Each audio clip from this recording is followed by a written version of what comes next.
Let's pray. Diyos naming makapangyarihan, salamat po sa Lunes na binigay niyo sa amin na tonight para po sa pag-aaral ng Institutes of Christian Religion ni John Calvin. Hinihiling namin naman na sa mga payak na katotohanan na makikita namin dito ay mapanariwa sa amin kung ano yung ibig sabihin ng kaalaman tungkol sa iyo at paano namin ito nakikita at paano ito na pangailangan namin sa iyo. Humihiling kami, O Diyos, ng iluminasyon ng biyaya mo. Humihiling kami, aming Ama, ng biyayang nagmumulat sa mga mata namin at nag-uudyok sa mga puso namin na gustuhin pang matuto tungkol sa mga katuruan mo, katotohanan mo, pagkakilala sa iyo. Maraming salamat po. Inihiling namin ang edukasyon sa mga diskusyon na magaganap mamaya. We are also asking for a fruitful discussion mamaya po. At ganun din, nilalapit namin sa inyo ibang kapatiran namin na makasama dito sa pag-aaral namin ngayong gabi. Pinupuri ka namin at inihiling namin ang lahat ng ito sa pangalan lamang ng nagpakilala sa iyo, ang Panginoong Jesus. Amen. Good evening po ulit. So ito yung part 3 ng pag-aaral sa Institutes of Christian Religion ni John Calvin. So pangatlong study pa lang to. At yung for tonight ay pag-aaralan ay isang chapter lang, chapter 5. So, sa lesson 1, 1 and 2.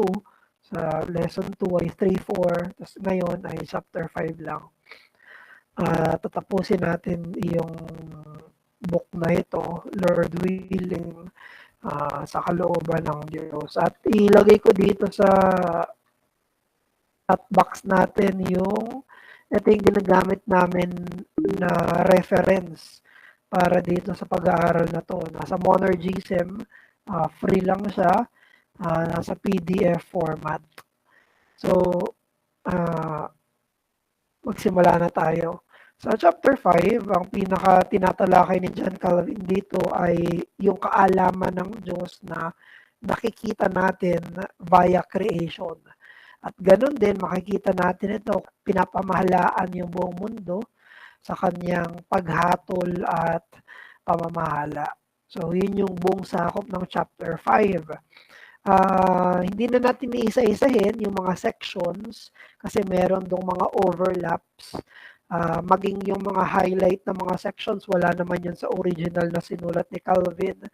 So, pero magkakaroon pa rin tayo ng structure according dun sa book through this. So, yung una, na yung invisible at incomprehensible na pagkakakilala sa Diyos, yung essence of God, ay nakikita ito sa pamamagitan ng kanyang mga ginagawa. So, the invisible and incomprehensible essence of God was made visible through His works, sa pamamagitan ng mga ginagawa niya. At hinin natin ni Calvin sa dalawang klase ng works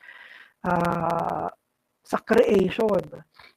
Yung una, yung first class of works, diniscuss niya very briefly yung tungkol sa mga heavenly bodies, yung buong universe, yung buong physical realm.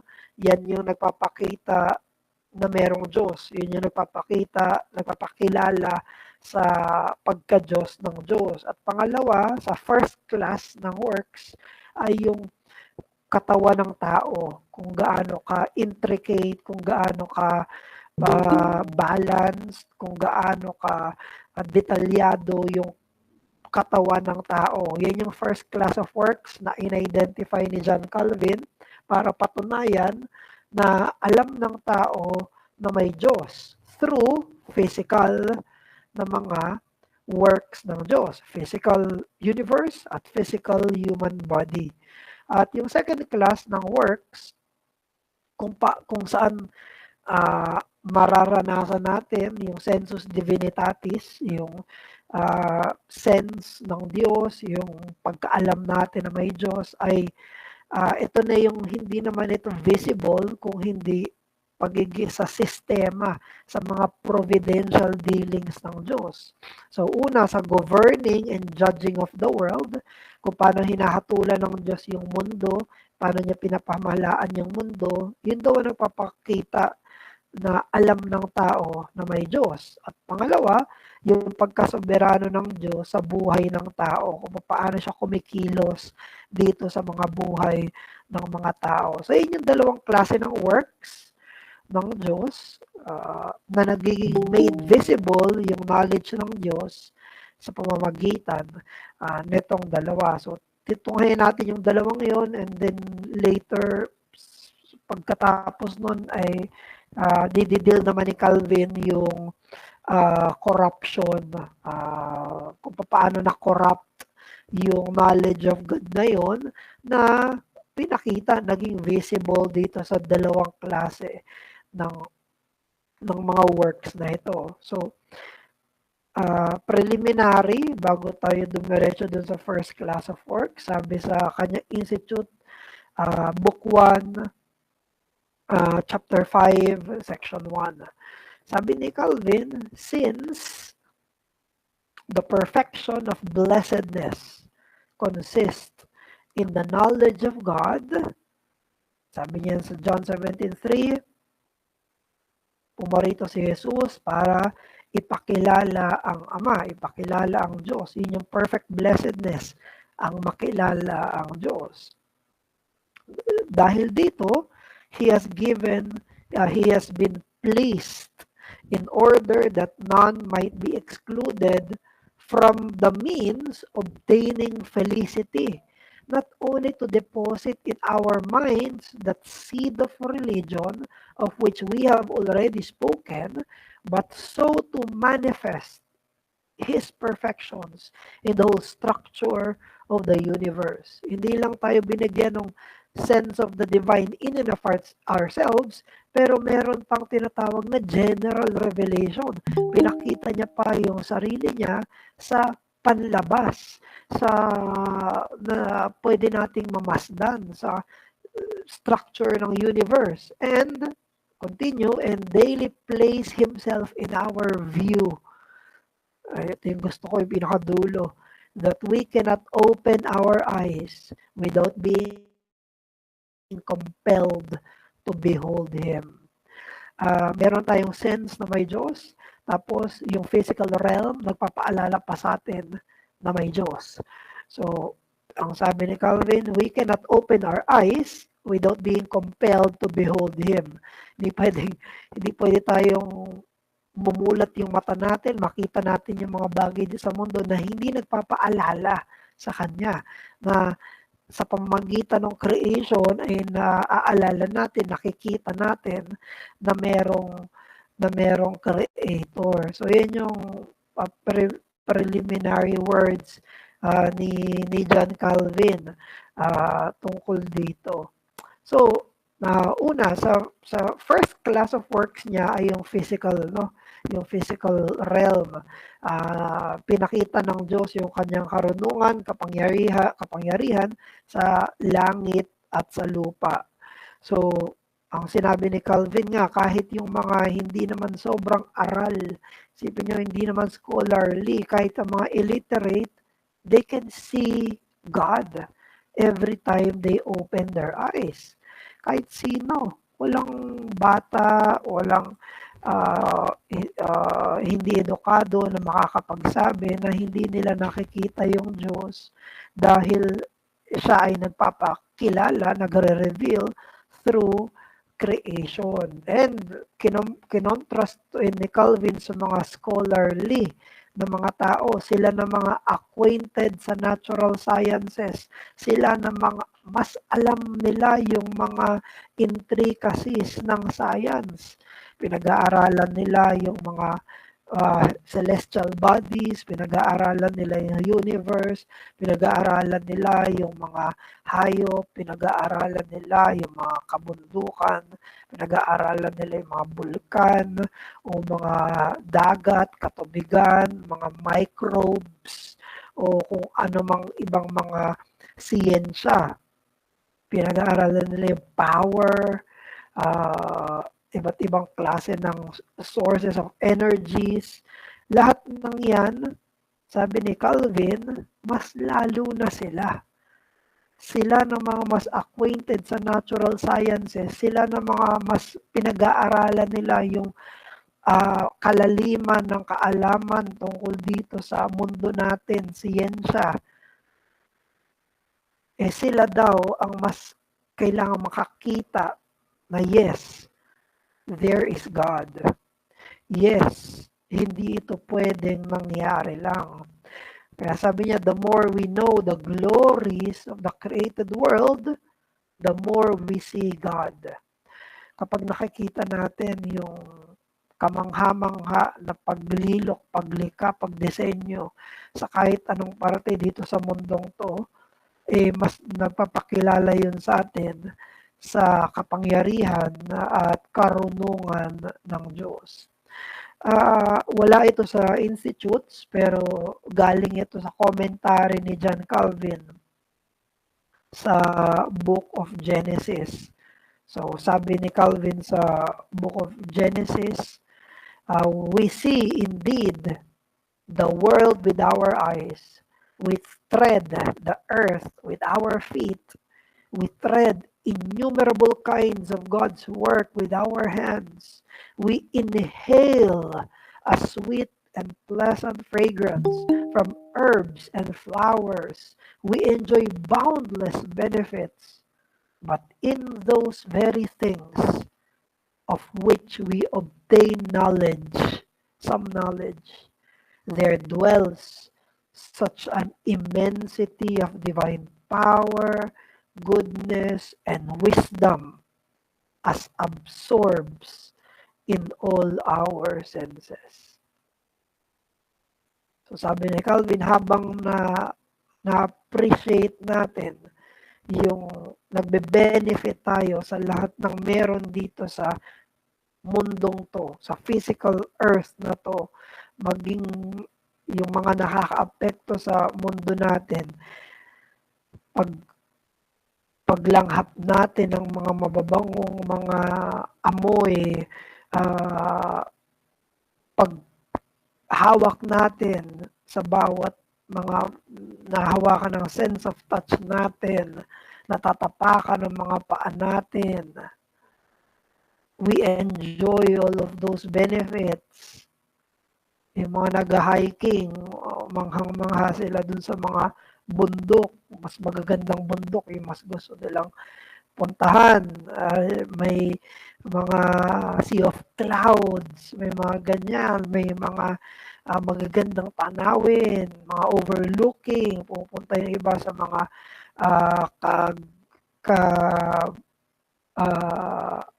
karagatan. Ayan, sa mga magagandang mga lugar, kahit sa kalangitan, yung mga heavenly bodies na yan. Sinabi ni Calvin, by our reception doon sa mga ng senses natin sa lahat ng mga kagandahan, kabutihan na meron dito sa mundong to, we obtain knowledge. At yung knowledge na yon ay ang nakukuha natin ay merong Diyos na makapangyarihan, merong Diyos na mabuti, merong Diyos na may karunungan. As we absorb all of those through our senses, natututo tayo, nagkakaroon tayo ng mga pagkatuto na merong Diyos. Sabi ni Dr. Jason Lyle, science should be something that glorifies God. Sabi niya, science should be something that glorifies God. ibig lang naman sabihin ng siyensya ay pag-aaral sa nilikha ng Diyos. Ibig lang naman sabihin ng science, we study the creation of God. We study the physical creation of God, the physical realm, kaya tinatawag na natural sciences. Pinakita yan ng Diyos, simula pa lang nilikha na yan ng Diyos. Para saan? Para makita natin siya, mapapurihan natin siya. The heavens declare the glory of God. So yun yung una, nasa physical works ng Diyos, ang heavenly bodies, ang mga nasa physical realm, kapag namangha tayo dyan sa mga yan, naka-benefit tayo sa mga yan ay nagpapaalala sa atin sa Diyos. Even I myself, kahit ulap pa lang yung tignan mo, pag tumingala ka sa ulap, every time na tumitingala ako sa kaulapan, nakikita ko apakaliit natin. Nasa ilalim tayo ng napakalaking kalawakan, at yung kalawakan na yun, napakaliit lang ng mundo natin doon, at yung mundo natin ay maliit lang sa lahat ng mga planeta sa solar system natin, at yung solar system natin ay maliit na portion lang sa galaxy ng Milky Way, at yung Milky Way isa lang sa mga galaxies na meron sa universe, at sinasabi pa ng mga scientifico na yung universe is ever expanding. So isipin natin yun, yung Diyos yung gumawa sa lahat ng yun. Maaalala mo yung Diyos. Kapag namangha ka sa siyensya, kailangan mong papurihan yung Diyos. Kailangan mong makita yung Diyos sa likod ng lahat ng yun, because that is how God designed the creation, to reflect, to mirror, and to manifest His own glory. Makita natin yung smallness natin, at makita natin yung grandeur mismo ng Diyos. So, ayan yung isa regarding sa heavens and earth. Pero ganun din, may binanggit si Calvin sa first class of works na pinakita rin ng Diyos yung kanyang pinapamalas yung knowledge of God sa pamamagitan ng human body. Nasa physical realm pa rin to, no? Physical realm pa rin. Sa physical realm na yon, sinabi ni Calvin na maging yung katawan ng tao ay nagpapakita ng karunungan at kapangyarihan ng Diyos. Kasi kinontrasto ni Calvin sa Genesis. Dahil sa Genesis, He created everything.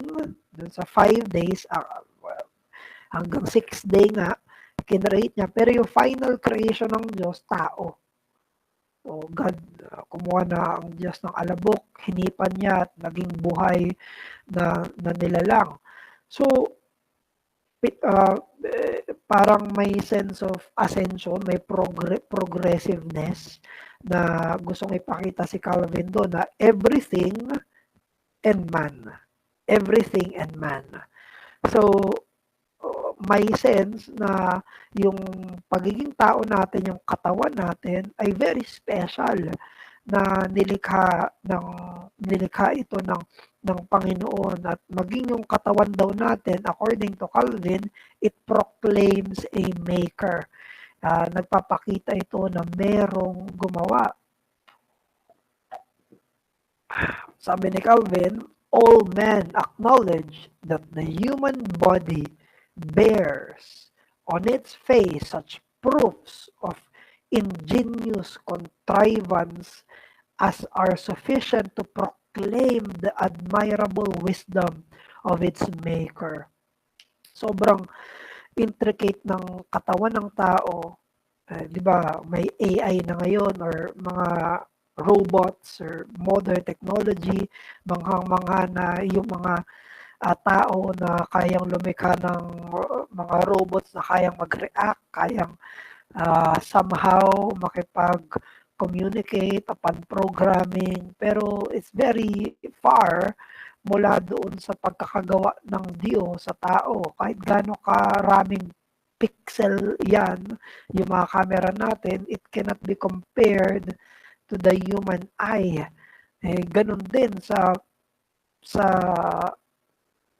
ginawa ng Diyos sa katawan ng tao. Isipin natin yung iba't ibang mga sistema natin, yung mga circulatory system natin, nervous system natin, skeletal system natin, yung muscles natin, lahat. Lahat ng yan, yung physical bodies natin, ay tinawag nga ng ilang mga philosopher sa past na sinabi ni Calvin na microcosm. Yung katawan daw natin ay miniature world, maliit na mundo. Sinabi ng mga philosophers na kinote niya, it is a rare specimen of divine power, wisdom and goodness containing within himself wonders sufficient to occupy our minds if we are willing so to employ. Hindi pa rin natin alam kung paano nag-work fully yung lahat ng katawan natin. Meron tayong mga malalalim na nakaalaman, lalo na sa mga nag-aaral ng medicine, yung mga doktor, alam nila yung mga nangyayari, mga biological changes, even yung mga hormonal changes so nasa katawan natin. Pero hindi lahat yun alam na lahat ng mga doktor. Kaya sinabi nila, miniature world, yung mga katawan natin, nagpapakita rin to na there is a maker. There is a mind behind our human body. Human body yung sinabi dahil ito yung first works na through the physical ay pinapakita na merong Panginoon. So hindi ko na i-elaborate further, pero yun ang binabanggit dito ni Calvin, na yung mga physical, the whole creation manifests the knowledge of God, and the human body manifests the knowledge of God. Hindi pwedeng tsansa na nangyari lang yung lahat ng mga ito. Pero yung pangalawang class ng works na binabanggit ni Calvin, hindi ito physical. Ito ay providential. Ito ay kung paano tumatakbo yung mundo.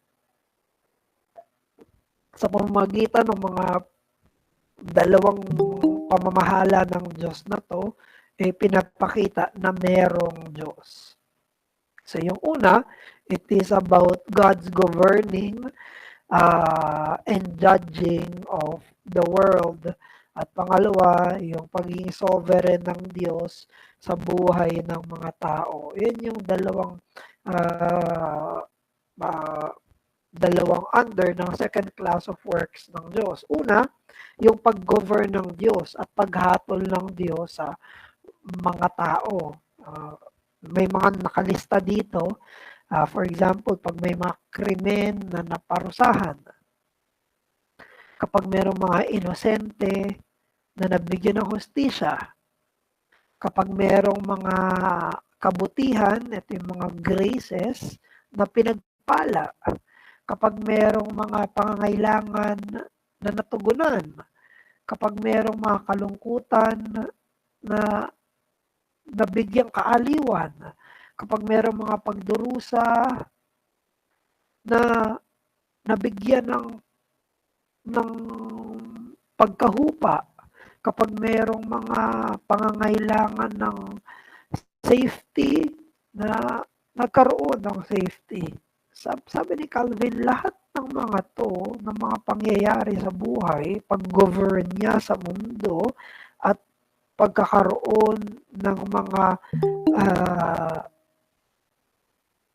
provision sa lahat ng to, sabi niya, ito yung nagpapakita na merong Diyos. It proves na merong Panginoon. So, pero may binanggit din dito si Calvin na paano naman daw yung mga hindi naparusahang mga krimen. Paano naman yung mga unpunished crimes ang governing ng Diyos sa pamamahala ng Diyos in His sovereign providence? So, ang sinabi ni Calvin dito is that kahit daw meron lang isang krimen ang naparusahan, katibayan na yun na ang Diyos ay galit sa kasalanan. Isa lang daw. Kahit sa buong kasaysayan, mayroon lang isa. Yun ay sufficient evidence na ang Diyos ay matuwid. At yung ibang mga hindi naparusahan in this life ay reserved for judgment sa paparating na araw. Ang hindi kasi napapansin, madalas yan yung atake ng mga anti-Christian at anti-faith na paano naman yung mga hindi nabigyan hustisya, walang hustisya. Hindi totoo yun. Merong hustisya. Meron. Kung hindi dito sa buhay na to, ay meron sa walang hanggan. Sa araw na darating. Sa araw ng paghuhukom. Ganon din, ang hindi nila pinapansin ay yung pagkarami-raming naparusahan. Pagkarami-raming nabigyan ng hustisya. Pagkarami-raming nabigyan ng kaparusahan dun sa mga nararapat na ginawang krimen. So, yung mga sense na yon, that's the governing and judging power ng Panginoon. It tells us that there is God. Kasi kung iisipin natin, according lang ito sa line of argument ni Calvin, kung walang Diyos, dapat walang hustisya totally. Totally. Wala na talaga. Kung walang Diyos, total lack of justice. Dapat wala ni isang hustisya na manaig.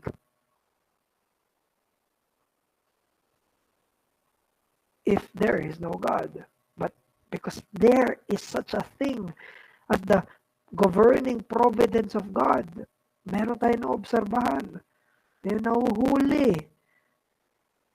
Hindi man agaran lahat, pero hindi nakakatakas sa kanilang mga kasalanan na ginagawa, at merong mga innocenteng na avenge, virtues na nabibless, necessities na nabibigay, griefs na nasusoothe, sufferings na nare-relieve, at safety na napoprovide. Another sense ng, kumbaga ito yung mga invisible, no? Invisible works. Hindi ito physical. Pero yung sovereignty ng Diyos sa buhay ng mga tao. Unang binanggit ni Calvin ay yung tungkol yun sa galit ng mga masasama. Kapag yung galit ng masasama, yung rage ng wicked, habang binabasa ko to, ang naaalala ko dito ay yung Old Testament. Sa Old Testament and New Testament, kung sa pag nagsasalita si Calvin dito sa portion na to, para ang naiintindihan ko palagi, ito yung nangyari sa Old Testament, ito yung nangyari sa New Testament. Kung sa yung mga sasama, they rage in their full strength, sila yung malakas, pero anong nangyayari? Sila yung natatalo. Yung kayabangan ng mga masasama na lumalaban sa Diyos, ito yung natatalo. Sa buong kalakasan nila, sila yung natatalo. Sa tindi ng mga matitinding depensa nila, sila pa rin yung natatalo. Sa lahat ng pinagplanuhan nila, sila pa rin natatalo. Habang sinasabi ko yun, ang dami ng mga examples, no? Jericho, tumba. Tower of Babel, tumba. Kalaban nung 300 sa Old Testament, talo. Kahit konti lang yung mga Hudyo sa panahon nila, napakarami ng kalaban nila, talo pa rin. yung mga kalaban nila. How can that happen? A David, a boy, a teenager, defeated a Goliath. Arrogance crushed. Sa Book of Esther, sila Haman, mukhang panalo na sila, mukhang sila na yung magwawagi. Talo sa dulo. Bakit ganon? Kanina, binasa namin kay Daniel. Yung mga ayaw kay Daniel, mukhang panalo na sila. Sa istorya, pinatapon na yung kung sino pa yung sumusunod na nanalangin sa Diyos. Tinapon nila sa mga leon. Pero nung nangyari, it was reversed. Si Daniel ay buhay, yung mga nagplano laban kay Daniel ang pinatapon sa mga layon at sila yung kinain ng mga layon. Mga baliktad. Yan yung soberanong pagkilos ng Diyos sa buhay ng mga tao, lalo na ng mga tao niya. And the other hand, may mga sa kanilang kahirapan, they were raised, sa kanilang pag-need, sila lifted, sa kanilang oppression, they are rescued, in their despair, they were given hope, ang kaunti, ang natatalo nila, ang marami, ang mahihina, natatalo nila, ang malalakas. And we know that, if we are familiar sa scriptures natin, and we will observe itong mundo natin, magpapakita na merong Diyos. Papakita na merong Diyos. Kung walang Diyos, panalo palagi yung malakas na masama.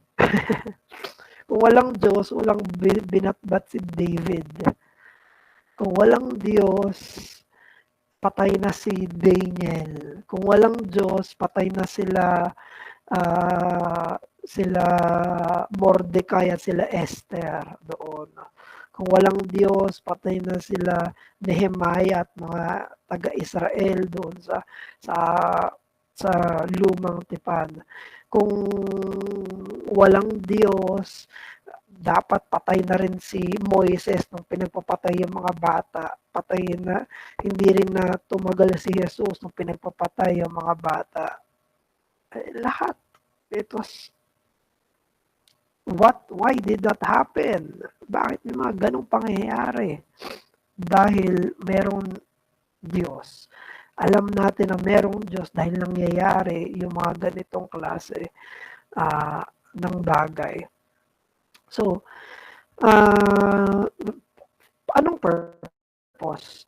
Kung malalaman natin na may knowledge of God tayo through creation, through providence, for what? Anong purpose?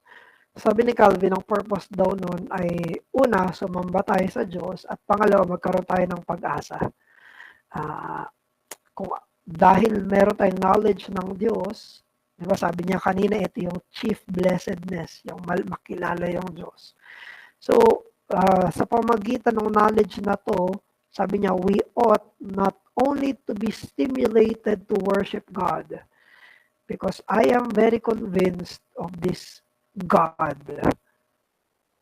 I will worship Him. Pero hindi lang daw yon, but also aroused and elevated to the hope of future life.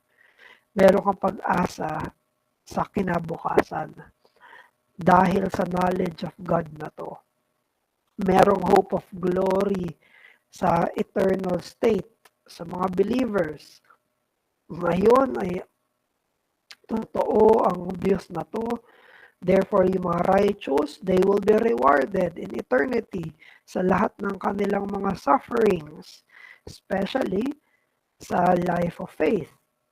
Ang mga wicked, they will be punished for all the prosperity na naranasan nila outside of the faith. Merong hope yung mga believers sa future life.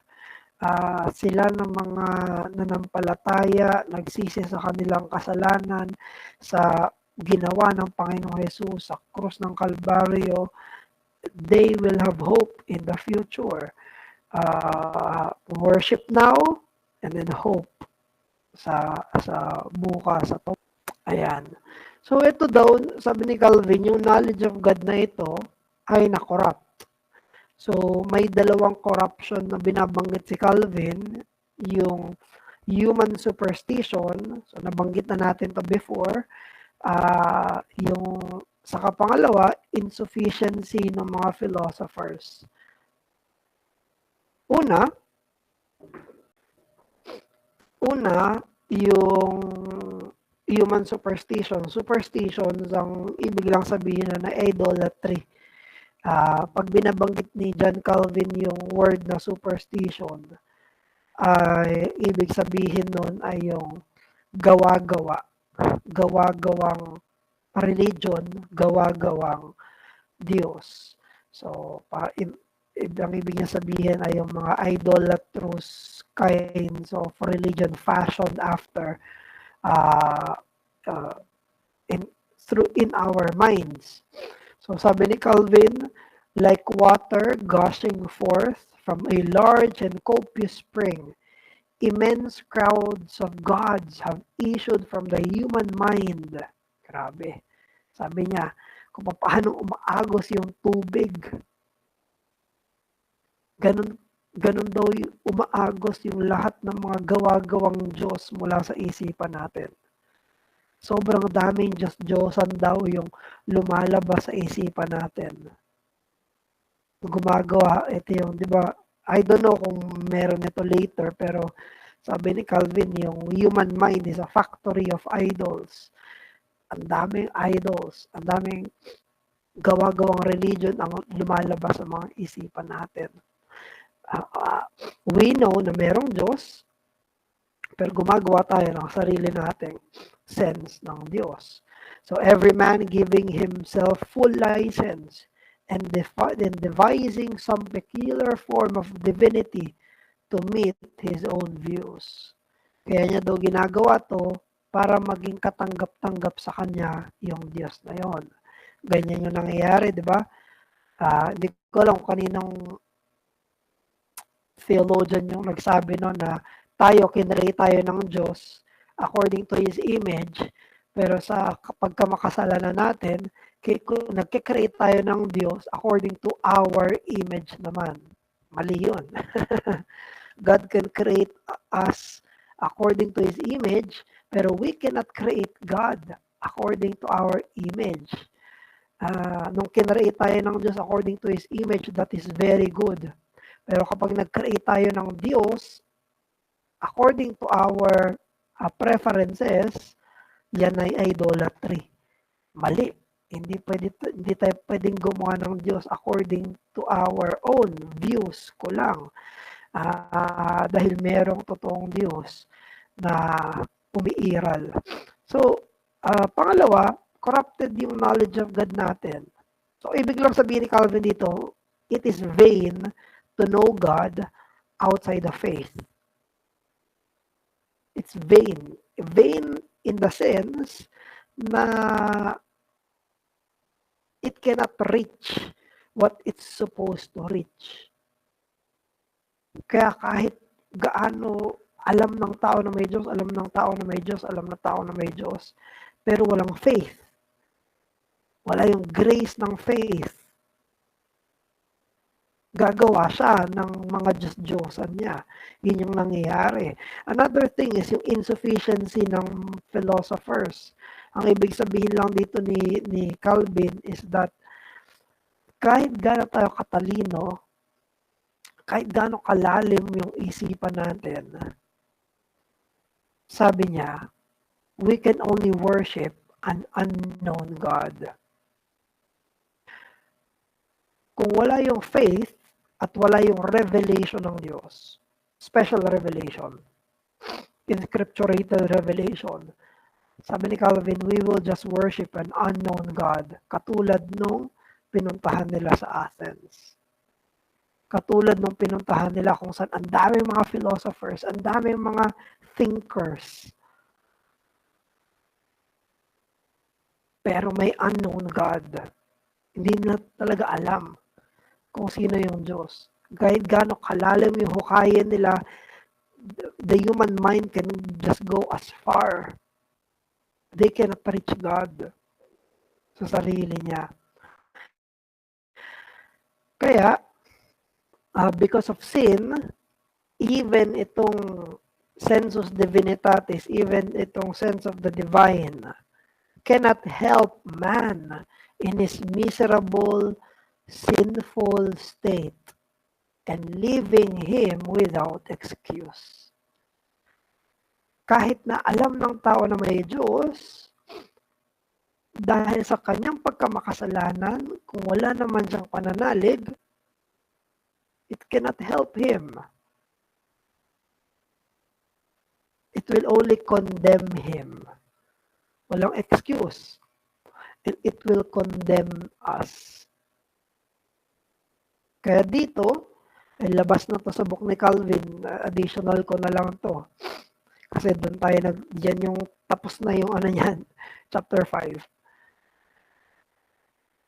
Kaya ang sinasabi ang pangangailangan natin dito, makikita natin that we need revelation, special revelation, and salvation.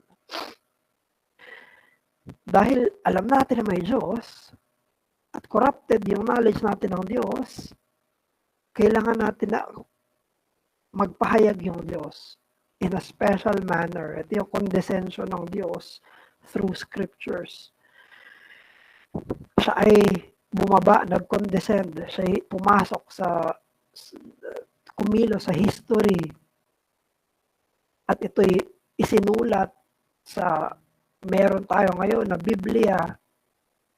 Without the Bible, even yung general revelation, it will only add up to our condemnation in and of ourselves. Pero dahil nagbigay yung Diyos ng libro, nagbigay yung Diyos ng aklat, nagbigay siya ng special revelation, doon natin makikita yung kaligtasan. Necessity rin to ng faith. We need faith. And we also need the illumination of God. So we need the revelation. Nag-reveal yung Diyos, John 5:46. Sabi ni Jesus, if you believed Moses, you would believe me, for he wrote of me. Ang Old Testament ay patungkol sa kapahayagan ng Panginoong Jesus. Necessity ng conviction. Kailangan natin ng faith. Sino nagbibigay ng faith? Ang Diyos. Romans 12:3, God gives varying measures of faith to His people. Illumination, pagpaliliwanag ng mga kaisipan natin tungkol sa mga to. It's necessary. Kaya sinabi sa Psalm 119:18, open my eyes that I may see the wonderful things in your law. We need revelation, special. We need conviction, and we need illumination.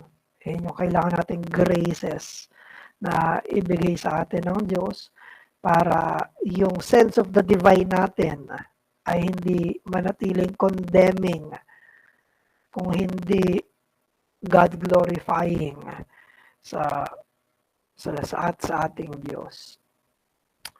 So, yan lang. Actually, yung chapter 5, sobrang haba nun eh. Pinakli lang natin. Sige po, dun tayo nagtatapos sa chapter 5 ng pag-aaral natin. So, punta tayo sa discussion.